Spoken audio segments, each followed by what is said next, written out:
God regretted creating them. Genesis 6:6 doesn't soften it. He was grieved to his heart. The creator of galaxies, who spoke light into existence, looked at his own masterpiece and wished he hadn't made it.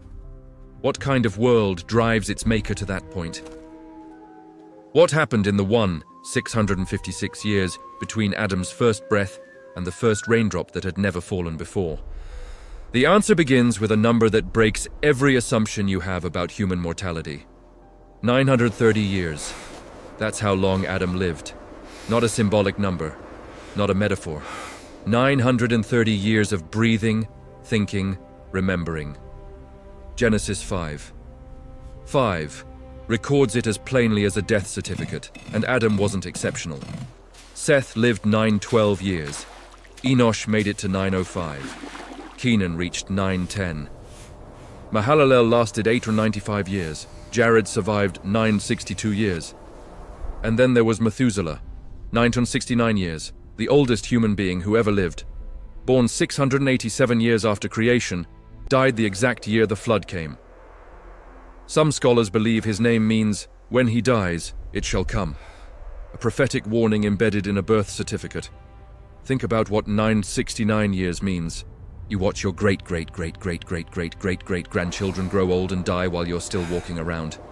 You accumulate nearly a millennium of experience, skills, knowledge. If someone today lived that long, they would have been born before the printing press was invented and still be alive to see artificial intelligence. But here's what changes everything. Extended lifespan wasn't just about age. It was about accumulation, knowledge, technology, and corruption. Genesis 4 introduces us to Cain's descendants, and the list reads like a technological revolution. Jabal became the father of those who live in tents and raise livestock. Organized animal husbandry and nomadic civilization. His brother Jubal was the father of all who play the harp and flute, music theory, instrument crafting, cultural arts. Then comes Tubal-Cain, who forged all kinds of tools out of bronze and iron. Wait, stop right there, bronze and iron. Genesis 4:22 casually mentions metallurgy that archaeologists claim didn't develop until thousands of years later. Tubal-Cain wasn't just making arrowheads. He was smelting ore, controlling temperatures hot enough to liquefy metal, understanding alloy composition. That requires furnaces, bellows, knowledge of geology to find ore deposits, mining operations, trade networks to move materials. This wasn't the Stone Age. This was an advanced civilization that had 600 years to develop without the reset button of natural disasters, plagues, or since it had never rained, flooding. But accumulation worked both ways. Technology grew, so did evil. Genesis 6:5 doesn't hold back. The Lord saw how great the wickedness of the human race had become on the earth, and that every inclination of the thoughts of the human heart was only evil all the time. Every inclination, only evil, all the time. Not most people were wicked with a few righteous holdouts. The text says, the earth was corrupt before God and full of violence. Genesis 6:11-12 repeats it. Now the earth was corrupt in God's sight and was full of violence. God saw how corrupt the earth had become, for all the people on earth had corrupted their ways. What does corruption look like when people live 900 years? When fathers watch their sons' grow up and go bad? When evil compounds generationally without death to interrupt the pattern? And then there were the Nephilim. Genesis 6:4 drops this bomb with zero explanation. The Nephilim were on the earth in those days, and also afterward, when the sons of God went to the daughters of humans and had children by them. They were the heroes of old, the men of renown. Scholars have debated this for millennia. Who were the sons of God? The Hebrew term B'nai Elohim appears in Job 1:6 and Job 2:1, referring to angelic beings. Some rabbinical traditions interpret this as fallen angels taking human women. Others argue it means the godly line of Seth intermarrying with the corrupt line of Cain. But the text is clear on the result. Nephilim, giants, mighty men, heroes, people whose very existence was an abomination. The Hebrew word Nephilim comes from Naphal, to fall, the fallen ones, and they produced offspring who became famous, powerful, probably rulers, military leaders. The elite who dominated through strength accumulated over centuries. How tall were they? We don't know exactly. But later, biblical references to giants give us hints. When the Israelites spied out Canaan II, 500 years after the flood, they encountered descendants of Anak and said, "We seemed like grasshoppers in our own eyes, and we looked the same to them." Numbers 13:33. Goliath stood over 9 feet tall. King Og of Bashan had a bed that measured 13 feet long. If these were post-flood descendants with diluted genetics, what were the original Nephilim like? Violence wasn't just occasional. It was the atmosphere. Genesis 6:13 records, God's words, "I am going to put an end to all people, for the earth is filled with violence because of them." The Hebrew word Hamas means violence, cruelty, injustice, oppression. It appears over 60 times in the Old Testament, usually describing ruthless physical force. Picture a world where the strongest dominate because they've had 300, 400, 500 years to perfect combat. Where technology serves brutality. Where bronze and iron forge weapons instead of plows. Where musical instruments accompany celebrations of conquest. Where might literally makes right. And the mighty have been alive since your great-great-great-grandfather was young. And yet, 8 people remained uncorrupted. Noah walked with God. Genesis 6:9 calls him righteous and blameless among the people of his time. Not perfect. Later he'd get drunk and shame himself. But in a world where everyone else had corrupted their way, Noah still feared God. His wife followed. His 3 sons, Shem, Ham, and Japheth, hadn't been absorbed into the violence. Their wives chose the same path. 8 people out of how many? We don't know the global population, but with people living 900 years and having children for centuries, demographic models suggest millions, possibly tens of millions, and only 8 still walked with God. God gave them 120 years of warning. Genesis 6:3 records the declaration. "My spirit will not contend with humans forever, for they are mortal. Their days will be 120 years. Some interpret this as reducing human lifespan. Others see it as a countdown to judgment. Either way, it was a deadline, a grace period, a final chance. And during those 120 years, Noah built a boat. Not a little fishing vessel, an ark. 300 cubits long, 50 cubits wide, 30 cubits high. Using the standard ancient cubit of about 18 inches, that's 450 feet long, 75 feet wide, 45 feet high. For reference, that's longer than a standard football field and as tall as a 4-story building. It had 3 decks, a door in the side, and a window near the top. Genesis 6:14 says God commanded it to be made of gopher wood and coated with pitch inside and out. Where do you get the timber to build something that massive? Where do you find pitch, a petroleum-based sealant, before oil drilling existed? How do you convince anyone to help when you're building a floating warehouse and it has never rained? Because up until the flood, Genesis 2:5-6 indicates a different climate system. The Lord God had not sent rain on the earth, but streams came up from the earth and watered the whole surface of the ground. No rain, no rainbows, no concept of global flooding. Noah was building for a disaster nobody could imagine. And they mocked him. 2 Peter 2:5 calls Noah a preacher of righteousness.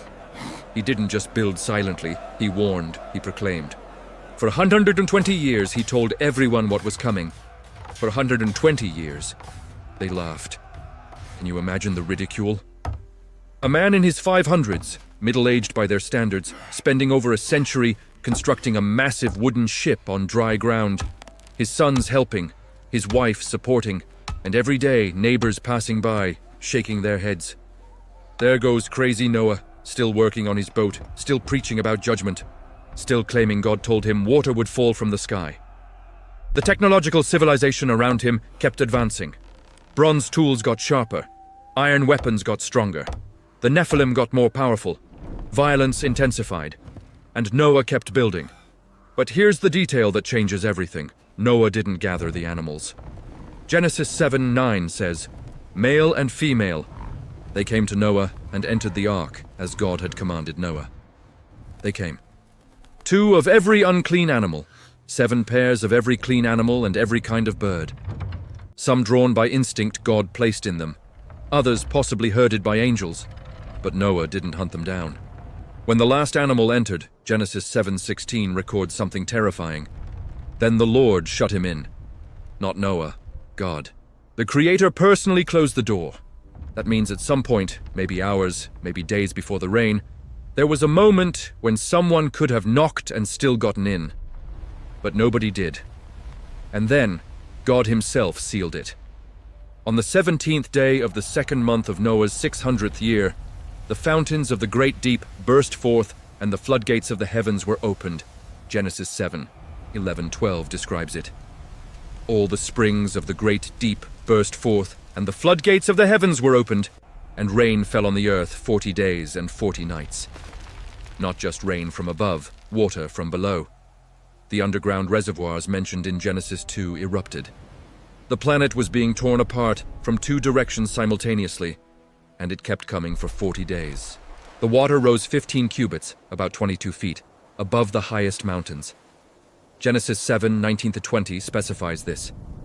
Everything that breathed air on dry land died. Every person outside the ark, every animal, every bird.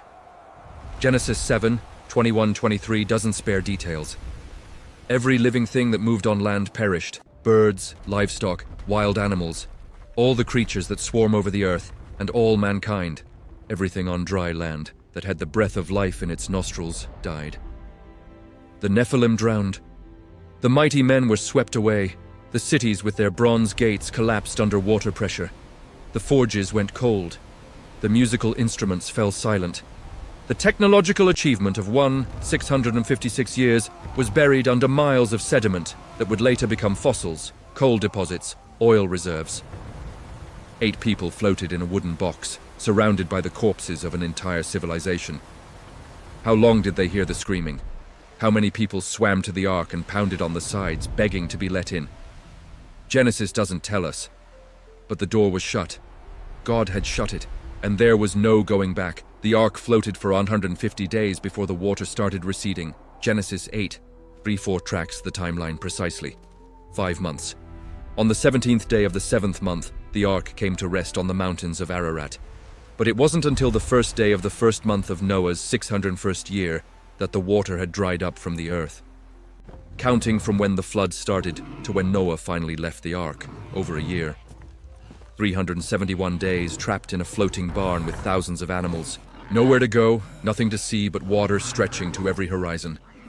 The smell must have been unbearable, the work unending. Feeding, cleaning, managing waste. No days off, no escape. Just the same wooden walls, the same animal sounds, the same question. When would it end? And when it finally did, when the earth dried and God commanded them to leave, Noah's first act was worship. He built an altar, took some of every clean animal and bird, offered burnt offerings to the Lord. Genesis 8:22-21 records God's response. The Lord smelled the pleasing aroma and said in his heart, "Never again will I curse the ground because of humans, even though every inclination of the human heart is evil from childhood. Never again will I destroy all living creatures, as I have done." I noticed something terrifying. God acknowledged that human nature hadn't changed. Every inclination of the human heart is evil from childhood. The flood didn't fix the problem. It couldn't. Because the problem wasn't just corruption in the world, it was corruption in the human heart. And that would require a different kind of rescue. A different kind of ark. One that wouldn't be made of wood, but of flesh and blood. They had everything. Centuries to accumulate knowledge. Technology that modern archaeology can't even find traces of. Strength that came from longevity and possibly altered genetics. And they used it all for violence. Genesis 6:6 says God was grieved to his heart. The Hebrew word is atzab, deep emotional pain, the kind that makes you regret decisions. The Creator looked at creation and hurt, but grief didn't stop mercy. Even while planning total destruction, God told Noah exactly how to survive. Gave him 120 years to build. Warned the world through a righteous preacher. Waited until the last possible moment. And when the door finally closed, God himself closed it. Not Noah. God. because even in judgment, there was mercy. Even in the flood, there was rescue. The question has always been the same. Will you enter while the door is still open?